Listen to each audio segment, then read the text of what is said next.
Hello and welcome to another episode of Addicted to Business. Today it's my huge honour to have Callum Coombes with us. Hello Callum, how are you? I'm good, thank you. Callum is co-founder of an organisation called SafePoint, and we'll be learning more about SafePoint and what they do, as well as his entrepreneurial journey on the show today. Of course, no show would be complete without my good friend and co-host, Mr. Stokely Howard as well. Hello Stokely. Thank you, Nathan. How are you? Yes, very well, thank you. Yeah. Callum, thank you so much for coming on the show today. Before we dive in and start talking about entrepreneurship in young people, I mean, you're still 29 and the story you've been on is absolutely remarkable. Let's start at the very beginning. I want to know more about your journey and where it all started, right through to where we are today. Yeah, sure. So we started SafePoint back in 2017, but it was kind of a bit of a, to be honest, kind of a mad journey up until that point anyway. So there's four of us as co-founders at SafePoint. And what we do at SafePoint, it's a tech platform to protect. So, if you've got staff that are at risk, whether that's care workers, engineers, anyone that at any point could be at risk, we provide a web, mobile, hardware, all that kind of stuff, even now 24/7 human protection to make sure that they're safe, to make sure if something goes wrong, the help they need, whether that's police, an ambulance, whatever gets to them. And yeah, we started that back at 2017, but even getting to 2017 for us was a bit of a crazy one. And everyone always kind of assumes, a bunch of young guys running a software tech business, that's all you ever kind of did. But it really kind of wasn't, if I'm honest. So for example, Ryan, who's our main web engineer, he released a rap album. He used to be a radio presenter. So, I mean, that's kind of very different from the typical software engineer you might imagine. Our designer spent a long time in the US and in Zimbabwe and that, doing a whole bunch of charity and voluntary work. I spent years in the army before I even got into software. Interesting. So you left school straight into the army and then came out and then went into SafePoint, or? Yeah, pretty much actually. Our designer here at SafePoint, Matt, I actually started art college with him after school. Okay. He finished, but I lasted a term before I thought, okay, maybe I'll go and do something else. I actually became a landscape gardener for a summer whilst it was. Man of many skills. It started to rain, so I thought, I'll join the army. That would be something.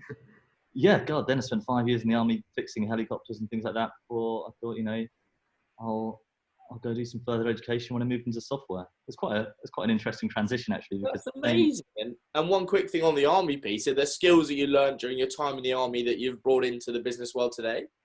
I think, I think definitely. Probably just being able to, survive and not run around like a headless chicken 24/7. I think we had a whole bunch of that. So I think that's the craziest transition, because it was like in 2013 I was doing my kind of tour of duty, my final thing before I was leaving, which was in Afghanistan, and then I immediately left there, went to university, which was an absolute change of pace, and coming back into kind of entrepreneurialism and that, and it's kind of absolutely ramped up again. So it's been a very all over the place journey to get to the point where we are, even to be able to start SafePoint.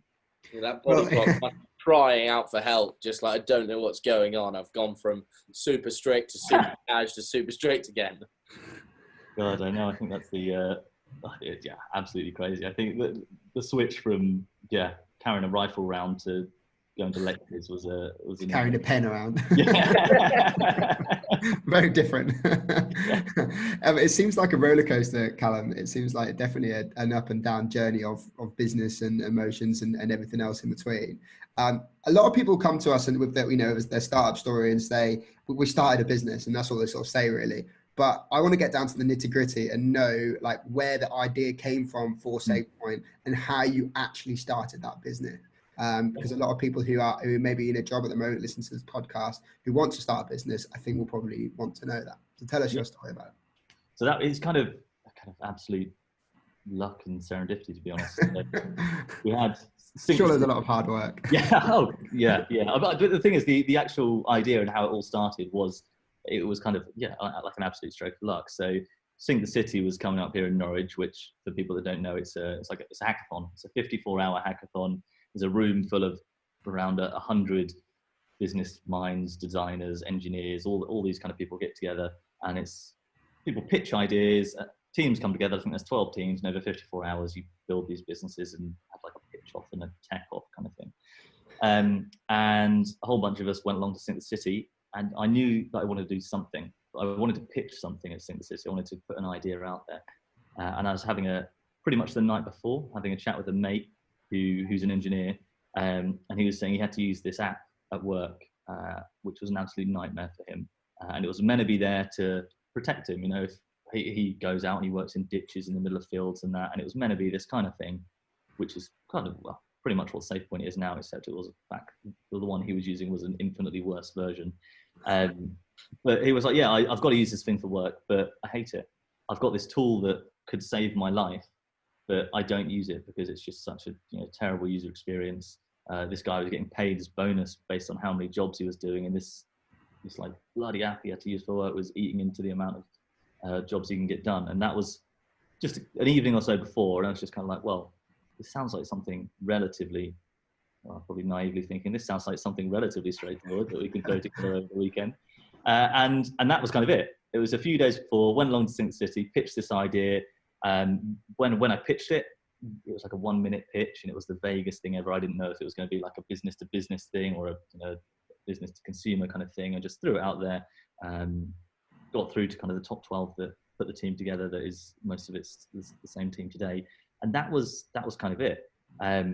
We went through Sync the City.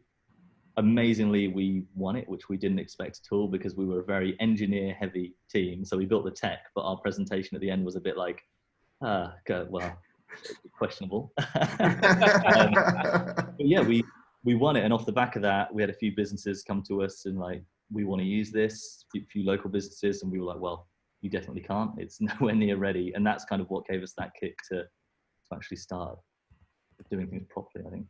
So tell me a little bit more about that journey, because typically the entrepreneurial route will follow a kind of bootstrap MVP style setup that then goes into funding and then goes on from there. Did you guys follow that same model, or did you do something slightly different?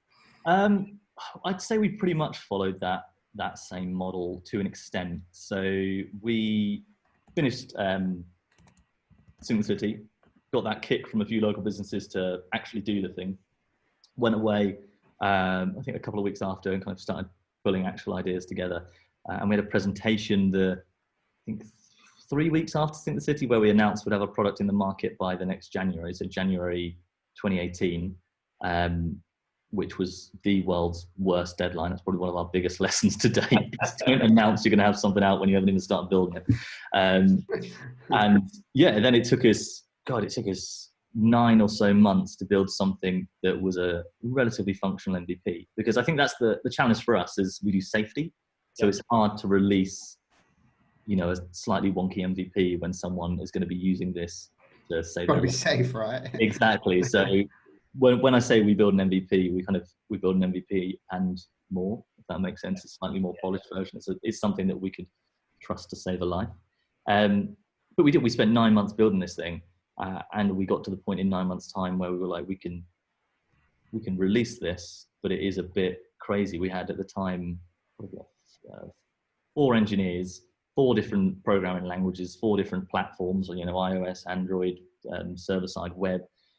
And it was just absolutely insane 9 months down the line.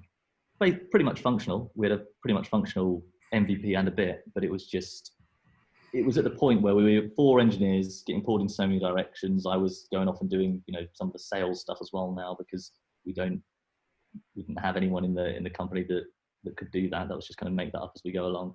Yeah. And we got to the point where it's like, God, if we carry on down this kind of avenue we're going on, it's gonna be absolutely unmanageable. So I think probably at that point, if we were a bit crazier, we might have released it and just struggled on and then gone for funding there. But we basically at that point bit the bullet and said, right, let's take what we've learned, put it all in the bin and start again. So even a year in from the first idea, we were starting again, just because we didn't want to get to the point where it was completely unmanageable. So at that point, we jumped on Udemy, did a whole bunch of different courses in cross-platform development and Node servers and that, and started rebuilding the thing single language, so I could come off development a bit and focus more on the business and the sales side, and our engineers could really focus in and share stuff. And even then, it didn't take us another 9 months beyond that before we had another MVP. So we built the thing 3 or 4 times over, and we didn't get funding, our first bit of funding, until about 2 years after we had the first idea, and we'd rebuilt it 3 times over. So it's been a hell of a journey, but I don't know if it's taking us. See, I don't know. I don't know if it's a similar time frame to other businesses or slightly extended because we just. And why did you keep rebuilding it? Was it just that kind of perfectionist mentality, or actually you just weren't convinced it was the right product, or was it maybe you that thought it was not right and the others thought it was right, or how did that kind of come about? So it was a bit of a mix. So because we had 4 engineers, 4 programming languages, it got to the point where, so for example, I was doing the Android app and James was doing the iOS app. They were their own things completely. The Android app was in Java, the iOS app was in Swift. So he'd do a bunch of features in Swift, I'd do a bunch of features in Android. I'd then go away and do some kind of business sales stuff for a week or so. The iOS app would get a week ahead, and then the Android app would be catch up. And James at the time didn't do any Android stuff, didn't have the capacity to learn any Android stuff because he was doing the iOS stuff. And it just got to the point where everyone was pushing forwards, but we were all kind of starting to go in the same direction, but really spread out. Sure. It was kind of that kind of business decision to really bite the bullet and be like, yeah, this is going to take us a hell of a lot of time to rebuild it. We're going to start from scratch, but my God, is it going to be infinitely more scalable and infinitely more able to build and release and actually work together and push together as a team. And so just before we move on, there's an old adage that says, if you want to go further, go together, but if you want to go faster, go alone. There's obviously 4 co-founders in the business. How have you found that working with other people? I think we're incredibly lucky because we've had pretty much no, touch wood, solid issues with anything today. We're all incredibly open bunch of people that are very, we're very happy to jump on a Google Meet call and go, right, I am absolutely burning out, I'm going to take a couple of days off, and everyone's like, yeah, of course, you should have done that weeks ago, kind of thing. I think there's no kind of hiding emotions between all of us, which is quite nice. But it has been a kind of pretty challenging journey. I mean, we started with 6 co-founders. Okay. First, we lost Nick, but he went to start a family, so he had a kid, and he wanted to focus a bit more on work and promotions there because it's a bit more stable than what we were doing. So he went off and did that, start a family. And we had David, who was with us from the beginning as well, and he did similar. He wanted to go and focus on work and his career outside of a slightly riskier startup, and he stepped out as well, and that's kind of left the 4 of us now. So it's been a really close, tight-knit team all the way through. I mean, we've been working on things evening and weekends still now, almost for the past 3 years. So we've been very much living in each other's pockets for a long time. Sure. But yeah, I think I don't envy people who are solo founders. I know that much. That must be so difficult because our team is our support group, really. Mm-hmm. So talk to me a little bit about the app then, Callum. For the listeners who are listening, who might be interested in it, for using it for their business, or or developing an app themselves. What are the 3 main problems that it solves? Yeah, so the core problem is obviously people who work alone. So the way we kind of get people to visualize that is if you're just working alone out and about your job, if you just disappeared, how long is it until someone would actually be like, is this person all right? And most of the time it's hours at a time. There's some jobs that are really close knit, so it's all right, but God, we've spoken to people across almost every industry, from really super risky ones like agriculture all the way through to people like Vickers that if they go into a dangerous situation and don't come out of it, someone's not really going to know for the next 4 to 6 hours. And that's kind of the big problem we solve is if something goes wrong, someone knows about it, because that's that kind of critical moment. We kind of solve a few other bits on the way.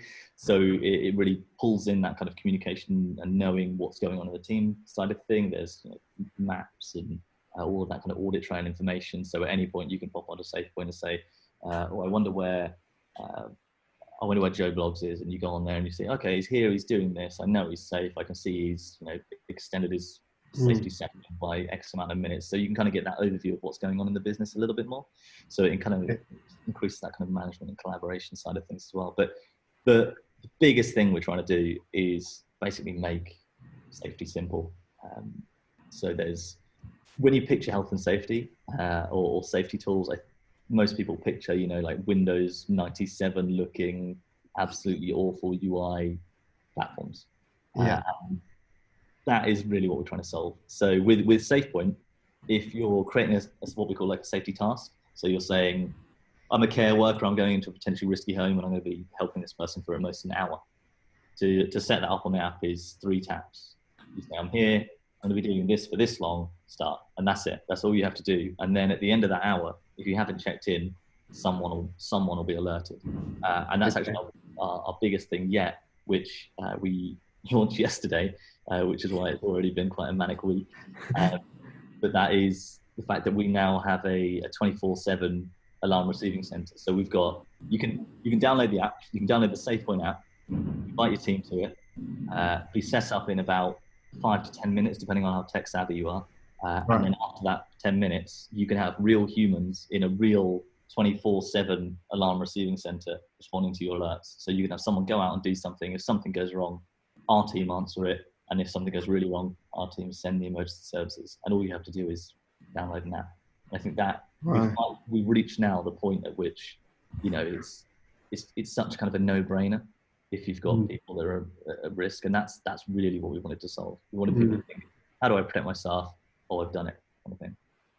So Callum, Simon Sinek famously talks about kind of what is your why, and I guess you may have come across some of his material before.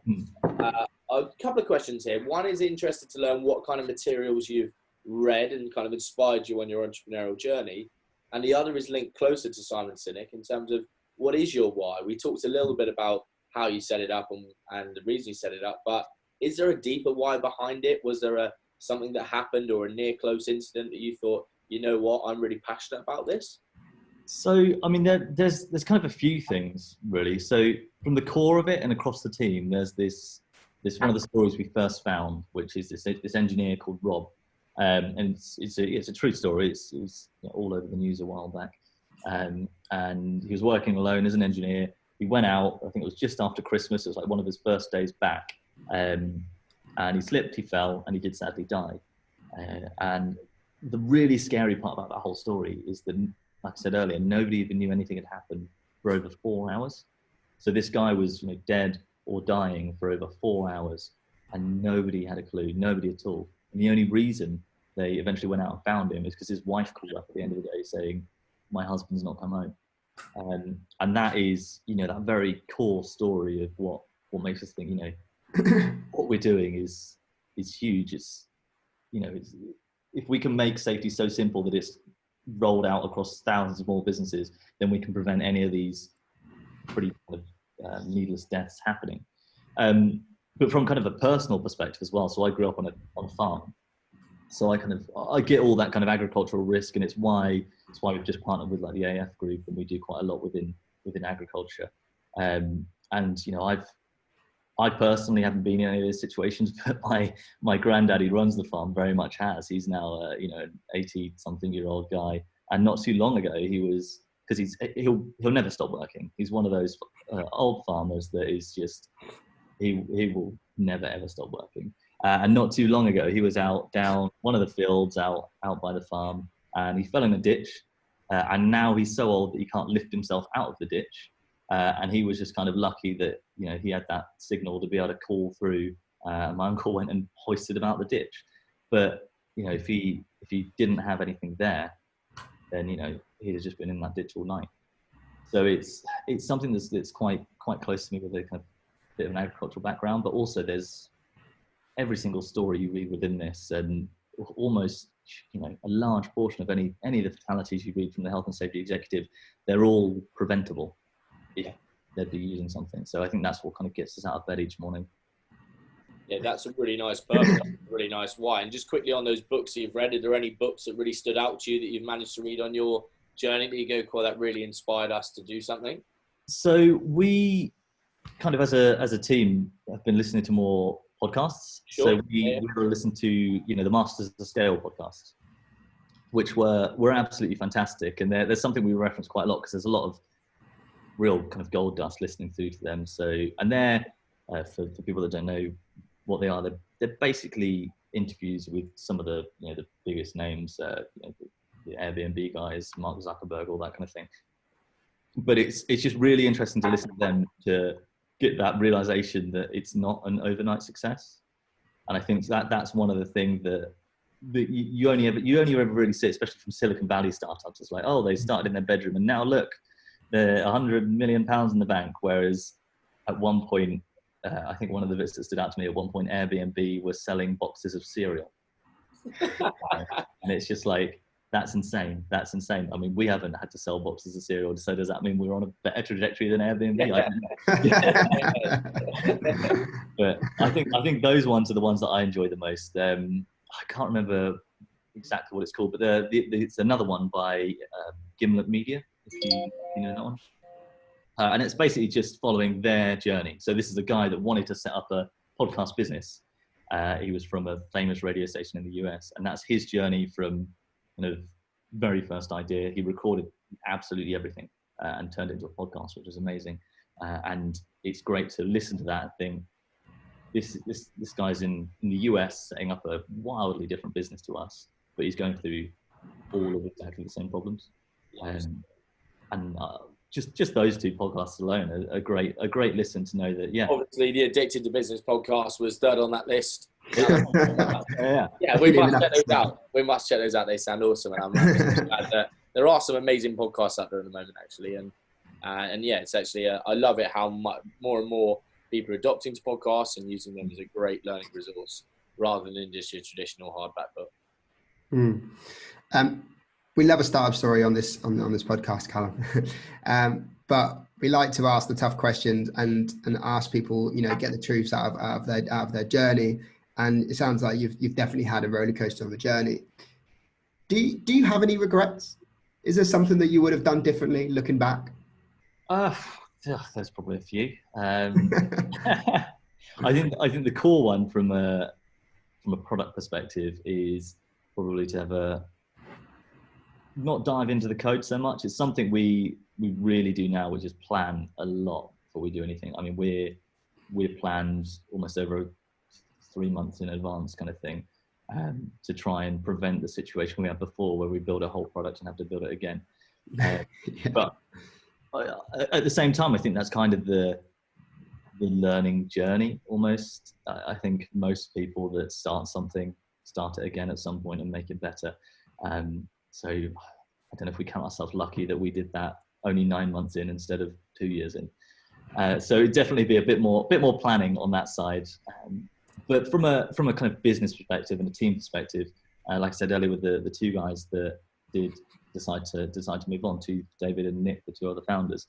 A big one for that is we got to that point. Yes, we had like a shareholders agreement, everything in place, but we got to that point, but it wasn't entirely clear what would happen. So we, when you start something with someone, you're like, of course, we're all going to be in this until we die. That's what this is. And then 2 years down the line, someone has a baby and someone gets that big promotion at work that they've been working for, and it's like, right, well, okay, they actually want to leave. There's no like animosity, there's no bad blood to be in between everyone. What do we do? And I think making sure the term that I've seen a lot now is getting divorced before you get married. I think we take that to heart a lot now. How if you need to end something, if you want to do something, you need to know how you'll end it before you do it. I mean, that's an absolute nugget of wisdom there. I want to poke on that point a little bit harder, and I want to know, you personally, as an entrepreneur, what could you have done better, or what would you personally have done differently? Oh, well, tough for a Tuesday morning at 10 o'clock. But I know. Gosh, yeah. I I think what we did, well, what I did definitely is got in a pretty extreme burnout cycle Yeah. by the second year in. So before we were working full time, because we were building SafePoint for a year and a half before we had any opportunity to go full time, before we had any funding or anything like that to go full time. And it got to the point where we were working, or I was working, 5 till 7 in the morning before work, getting ready for work, going to work 9 to 5, getting back, having dinner 5 till 6, and then working till 10. And then the only change I'd have in that is on the weekend, I got to work for SafePoint for a full day instead of half a day. And it really got to a point where I would work for like a week and a half, and then just have a couple of days where I absolutely crash, and I'm like, oh my God, what am I doing? Spiral out of control. And then get that on my system and then start it all again. So for me, actually learning to take a bit more responsibility in the amount that I work, even if I'm loving it, it was absolutely killing me. And now that's kind of something we do across the board. Now we kind of almost force people to take those times out, because you can tell in people when they're slightly falling apart, and that's the kind of point where now across the team we're like, you're falling apart. You should not talk to us for a weekend. That's a real gem, actually, for those listening and watching, is that actually, just because you enjoy it, just because you love it, just because it doesn't feel like work and all of those good things, it is absolutely, and I mean, preaching to the converted here. I mean, this is stones in glass houses stuff. I must take some time out every time I do. I book 2 weeks, and day one, I'm so bored, I come back to work. Oh, I miss it. But actually, you must take time out, because otherwise you will burn out, and the ramifications of burnout could be really severe. So it's important to listen to your body and to take time out, and to also enjoy it, because sometimes there'll be great times. There'll also be not so great times. And if you're in the wrong headspace, you can't appreciate either of those. So really, really important to take some time out. I think another huge one that it actually got hammered into us in a lecture I once had, which is actually remembering to celebrate success. And we've been absolutely guilty for that. So if something goes wrong, everyone freaks out. It's the worst week ever. And everyone's like, oh, this is a nightmare. What am I doing? Whereas if something goes absolutely right, it's like, cool, that's done. On to the next. And that's kind of it. Whereas you absolutely should take that week and scream about how well everything's going, because it's a nice personal reminder. Do you feel like you're looking in a mirror, Nathan? I was going to say, this is scarily close to the truth. If I win, I should just sit in my pants and eat Cocoa Pops and off the rest of the week. But I'm normally like, great, we hit target, brilliant. Next. Yeah. Next one. Callum, as startups go, you have many steps to climb, and many obstacles to overcome. Business obstacles, whether it's finance or people management, or the technical side of it. What has been, for SafePoint, what has been the biggest obstacle that you've had to overcome, or the biggest moment where you thought, actually, this isn't going to work, we just need to scrap it? I'm sure you've had many of those moments. The biggest one is the question. That's a really difficult one, actually. I like to ask difficult questions. Yeah. I think the biggest one has kind of probably been from kind of conveying what we're doing, almost. So a lot of people don't know what we do exists. A lot of people, right. And that's probably, it's more than half the people we speak to are people that just stumble across what we're doing, and they're like, wow, I can use this. And we're in, so safety tech is a relatively unknown space compared to, like fintech and insurtech and everything. So I think really our biggest challenge has definitely been shouting education of that we exist, and getting that message. Yeah, exactly. Getting that message out there that, if you want to protect your staff, something like what we do exists. And it's so easy, because we can approach people and say, hey, we can do this, and people immediately assume we're like I said before, some clunky old health and safety mess, which we're the absolute opposite of. And we've been working on that for years now. Before the product was even out, we've been writing. We had a massive content campaign over the past couple of years, and well, we're happy to be in there in those Google snippets now with some of the stuff we put out there, which is absolutely fantastic. But that has been our biggest challenge, especially being a team of engineers, because we're software engineers and engineering backgrounds, aside from Matt, who's our head of design. And so for me to switch from writing code in a cupboard all day to doing sales has been insane. It's been everything's just completely flipped on its head. I mean, I absolutely love it now. And God, I was doing some website updates on the weekend for this new launch we did, and I was like, oh, I'd like to talk to somebody now, which is different to what I was 3 years ago. Why was it you that fell into that sales role then? Was it just like, just pick Callum, that's it? Yeah, I don't know. I think we all just kind of went on a strange journey of self-discovery and figuring out really what we wanted to do a little bit more. So I kind of jumped into the entrepreneurial side of SafePoint quite early on. So I originally was going to be just the first person going on full time, and then we figured it out that me and James could go on full time, because we are slightly less tied down by mortgages and things like that. So I was quite happy to take on that risk. And then between me and James absolutely adores, the big engineering problems, and he really loves everything to do with software. And I was really finding that getting our name out there and going to all these events and chatting to everyone was actually becoming more fun than sitting at home writing code. So I thought, you know what, someone's got to do this within the business. I'll take it on, and it's become something that I prefer so much more. It's just a shift in the business. I think it was someone needed to do it, and I think between me and James, I just preferred it. Callum, just a quick one for me on COVID-19. It's seen many leaders and business owners kind of pivot, and I believe you guys may have adapted and possibly changed your solution ever so slightly. Have you guys been able to capitalize on the COVID-19 to maybe change a bit of your product or to enhance new features that allows people to deal with COVID, or have you guys stayed well clear of that? We actually had a chat again by luck. I think we had dropped a few messages between each other on LinkedIn with the guys over at Pathfinder. Okay, yeah. And they'd made the little safe distancing assistant, and they were looking to launch that and get that out there. And we thought, you know what, they do kind of, to simplify it, they kind of do asset management, and we do like people safety. So they're not miles away from each other, and they're just down the road.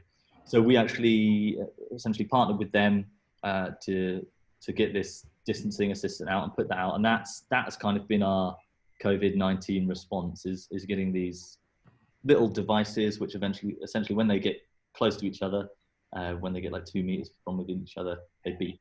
Really simple, they beep and vibrate, but it's just when you get people back in the office, it's just that kind of training tool to remember not to get too close at your water cooler moments and things like that. And they've gone down really well, actually. So we had a really great response from them. And it was great to work with Pathfinder because they're just another cool local tech startup. I've heard so many good things about those guys, and they seem to be going great guns, which is excellent to see. I have 2 more questions as we look to wrap up. It's been a fascinating insight into your journey. I'm keen to understand why I personally believe one of the biggest challenges around entrepreneurship is knowing when to start and when to stop and when to go again. And when things don't work out, sometimes you do need that kind of arm around you. Have you found mentors and coaches and consultants to guide you on your journey, or has it just been the 4 founders? Definitely. I think we're not shy to shout for help. I think that's one of the things that we learned very early on, because we came out of Sync the City, which has got like a great name for itself as an event locally here. We had so many people that we could turn to. I mean, to start with, we had a mentor throughout Sync the City, which is Tom from the User Story. Okay, nice. He's a great guy. Well, exactly. So straight away, we had someone who could right from the off, hold our hand a little bit and be like, well, maybe you should look at this and do that. And I mean, when Nick was leaving to go and start a family, he was very much there to chat things through with us. And, it's like you say, have someone there to bounce things off. But we've very much expanded on that in the past few years, working with the UEA. We've got a great network of UEA alumni that all run their own businesses, that if we have anything, whether it's sector specific or all the way down to, I'd like to talk to someone about this thing in agriculture, we've got someone to speak to, as opposed to I want to talk to this specific thing in funding, or just I need someone that has kind of been with us on the journey that knows our dynamic. We've got a lot of people that we kind of reach out to, and it's helped. Well, it's probably one of the most important things for us on our way through. So even if one of the team wants to talk to someone and doesn't want to just to bounce some opinions back, we've got someone for that. So, and I think that's made a massive difference to us, because yes, we're a great team, we talk all the time, but we just don't want to be insular in that sense. We don't want to just get in a room and build something that essentially no one wants, or come up with an idea and just keep flying with that and come out of the room at the end of a month and everyone's like, what is that?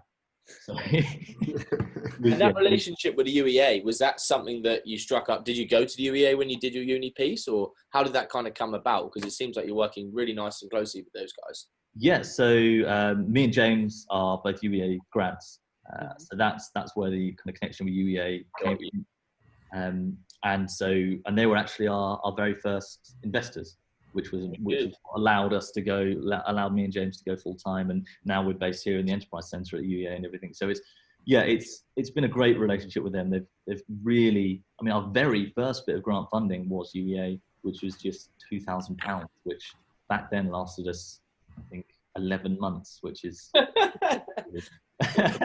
Teams on post life. Yeah, God, I think some days it's still very much still beans on toast. But no, the UEA has been fantastic to have the student enterprise team downstairs. We've had some UEA interns.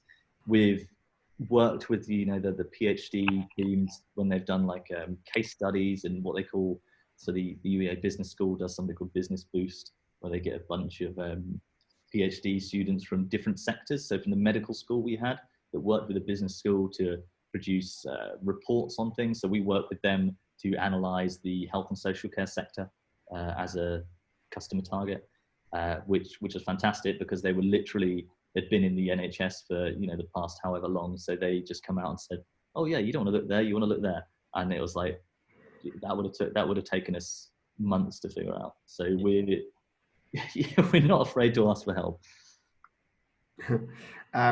So just to thank you so much, by the way, Callum, you've gave us so much valuable information, and just a final sort of question to summarize from me. Your story is definitely an inspirational one for many, tech startup or people who want to start up a business. So what's in store for the next few years for you guys? What's the next steps? Yeah, so for us, from now, essentially from this launch on Monday, it really is our growth stage. So we're incredibly excitingly, we're about 6 months ahead of where we thought we would be with so we transitioned from just a software business to a hardware business as well earlier in the year, and now we've got that people side of it with the 24/7 response center. We're at that point now within what we do within our niche of safety, where we kind of have everything we need to really start properly shouting about it, and that's kind of the phase we've entered now. So yeah, our challenge over the next year, at least, as well as still trickling features and things and new kind of innovations out, is to make sure that everybody who has staff that they ever think, just even for a moment, are they okay, to make sure they about us, and if it works for them, get SafePoint going, because it's £10 a month for a person to have 24/7 monitoring, and all you have to do is download an app. So it's getting to the point where it's such no-brainer, which we've been working towards now for 3 years. So yeah, I think a bit of further shouting about it and taking off the engineering hat and putting on the sales hat a little bit more. Yeah. The final thing from me is, if people want to find out more about you or about SafePoint, where's the best place to do this? Yeah, so the best place is SafePointApp.com. So that's SafePointApp.com. All our details on there. I mean, you can drop me an email if you want at Callum@SafePointApp.com. Perfectly welcome for people to get in touch. I mean, we do a lot of support for the UEA students and the business community. So if you just want to chat, grab a coffee, let me know. That is awesome. Thank you so much for joining us. I do really encourage you all to connect with Callum over on socials and really get involved in the SafePoint journey. It's an incredible one, and they're destined to go to great places. So thank you so much for joining us. I hope everyone listening and watching has enjoyed it, and we look forward to seeing you on the next show. Final thing from me, if you could just hit subscribe. Make sure you subscribe to all of our both YouTube and kind of SoundCloud and anywhere that we're appearing, and on Spotify. And then also if you can leave us a review, that would be fantastic. Stokely as ever, thank you. Good to catch up with you all, and I'll see you on the next show. Thanks.